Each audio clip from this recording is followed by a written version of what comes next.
Direct News TV. August 30, 2023. Possible Kenya-led mission to Haiti prompts growing calls for safeguards. International observers and human rights defenders are awaiting an anticipated proposal for a United Nations-backed, Kenya-led police mission to Haiti.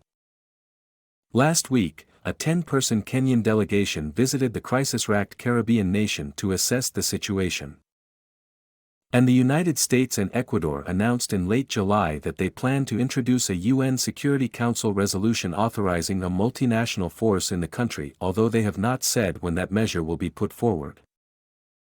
As the prospect of a Haiti mission takes shape, calls are growing to ensure safeguards are in place to protect Haitians from the woes of past foreign interventions, most recently a UN peacekeeping mission marred by sexual abuse claims and links to a deadly cholera outbreak. Rights observers say such protections are even more urgent given Kenya's own legacy of police abuse, which has come under renewed scrutiny in the wake of the East African country's offer to help Haiti restore normalcy after months of surging gang violence. Our National Police Service has a known history of human rights violations, Martin Mavangina, a senior program advisor at the Kenya Human Rights Commission in Nairobi, told Al Jazeera. That is a conversation that has to be had before this deployment can be made. Under any UN Security Council-approved intervention, Mavangina said, there must be a clear framework for accountability, oversight and ensuring that deployed police discharge their duties in a professional manner, as well as recourse for victims if abuses are committed. Pierre Esperance, executive director of the National Human Rights Defense Network in Haiti, said Kenya's potential leadership role in a multinational force has stoked concerns from Haitian civil society, which has remained wary of a new foreign intervention. Esperance is among a group of rights defenders that has hesitantly endorsed a possible intervention to boost Haiti's beleaguered national police. They said such a mission must be accompanied by a political transition from the unelected Haitian government in place since the 2021 assassination of President Jovenel Moïse. Otherwise, Esperance told Al Jazeera, any foreign mission risks being swallowed in a quagmire of corruption and dysfunction. We need technical support for the police. We need training for the police. We need police equipment, he said. But there's no way to do that without fixing the political crisis. Gang violence surges. Several countries have hailed Kenya for stepping forward to lead the intervention after months of appeals went unheeded. Haiti's interim Prime Minister, Ariel Henry, first urged the international community to help set up a specialized armed force in Haiti in October, and his call has been increasingly amplified by UN Secretary-General Antonio Guterres and the U.S. But Washington said it did not want to lead such a mission, and it struggled to get an ally to take charge of an intervention that many observers feared would be costly, open-ended and politically fraught.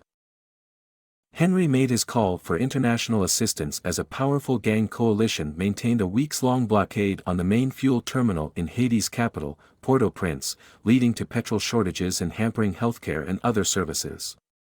He has said he would call for elections after security is restored. Haiti has grappled with a political crisis for years, but the situation in the country of 11 million people worsened significantly after the assassination of Moïse in July 2021. Since then, gangs have wielded outsized power and used indiscriminate violence to maintain control over a majority of the territory in Port-au-Prince and expand into other areas. Since the beginning of the year, the UN estimates that at least 2,439 people have been killed and about 200,000 have been displaced by gang warfare. Instances of kidnappings and rapes also have increased, as have widespread hunger and public health crises. Meanwhile, the Haitian National Police has seen high numbers of killings and kidnappings of its officers, who remain under-resourced and ill-equipped while also being accused of ties to gangs and corruption. According to the UN, the force has some 10,000 active officers, but only about 3,300 are assigned to public safety duties. As a result, vigilantism has soared.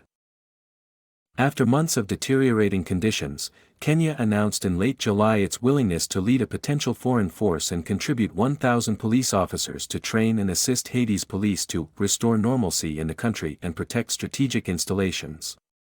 It said the mission would crystallize after receiving a UN Security Council mandate. The Bahamas and Jamaica have since offered to provide personnel, and U.S. President Joe Biden's administration has said it is committed to finding resources to support the mission. But several questions surrounding its makeup and mandate remain unanswered. That includes whether the force would take offensive action against gangs or serve a more static role of protecting key infrastructure, what the duration and roadmap of such a mission would be, what funding it would receive and from whom, and what type of support it will get from the UN. Kenya's police in spotlight. While the details of the mission are still unclear, Amnesty International urged caution in a letter to the UN Security Council on August 21, highlighting Haiti's fraught relationship with international interventions, stretching back to its independence from France in the 1800s. Many Haitians remain wary of foreign operations after a 9-year UN peacekeeping mission following a devastating 2010 earthquake. That mission was linked to the outbreak of cholera in the country as well as sexual violence against Haitian women and girls. Kenya's human rights record also should be examined in full before endorsing their deployment to Haiti, Amnesty's letter said. The organization has documented at least 30 Kenyan police killings of protesters since March alone. Kenya has not specifically addressed the rights concerns related to an intervention in Haiti, but Interior Minister Kithure Kindiki in August pushed back against allegations that police committed atrocities in response to recent Kenyan protests. The minister said Kenyan police officers were neutral, impartial and professional, as reported by the Associated Press news agency. But Mavingina, the Kenyan human rights observer, said a years-long effort to establish police accountability in Kenya has done little to stem abuses. He pointed to comments made this month by Kenya's National Police Inspector General, Japhet Koome, accusing protesters of hiring dead bodies to falsely claim police had committed abuses. Amnesty International has said 11 people were killed in July in demonstrations against a tax law, including several who appeared to have been shot while running from police or trying to surrender. Without proper accountability in Kenya, if those responsible were deployed to Haiti, one could only imagine the magnitude of the violations, Mavingina said. Oversight and accountability frameworks. Concerns over Kenya's domestic policing and its potential leadership role in Haiti do not exist in separate worlds, according to Lisa Charland, director of the Protecting Civilians in Conflict and Human Security program at the Stimson Center, a U.S.-based think tank. Those worries underscore the need for a robust UN oversight framework, Charland said. Guterres has recommended a non-United Nations multinational force to assist the national police in Haiti, target gangs and re-establish state presence in areas that armed groups control, according to a letter that he delivered to the Security Council in mid-August and was obtained by Al Jazeera. That is short of a full-fledged UN peacekeeping mission or UN police deployment, but the UN chief said any Haiti intervention should comply with the global body's human rights policies. Still, such a model creates its own challenges and potential risks. While deployments of UN personnel have their own built-in, if at times flawed, oversight and accountability frameworks, including human rights and vetting processes, such mechanisms for missions like the one being assessed for Haiti tend to be tailor-made, Charland told Al Jazeera. There is no set model that the UN applies on these circumstances, she said. So you could envisage in a scenario like this with a multinational force that you would want some of those human rights compliance frameworks in place. Application of the UN's human rights due diligence policy will be critical, in addition to thorough reporting mechanisms back to the Security Council about what is occurring. Renzo Pomi, Amnesty International's representative at the UN, said rights groups will be closely watching to assure those safeguards are in place when a Haiti mission proposal emerges.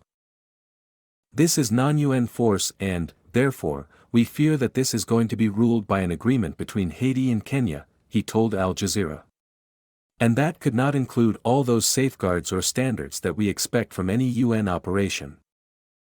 My name is Kingsley.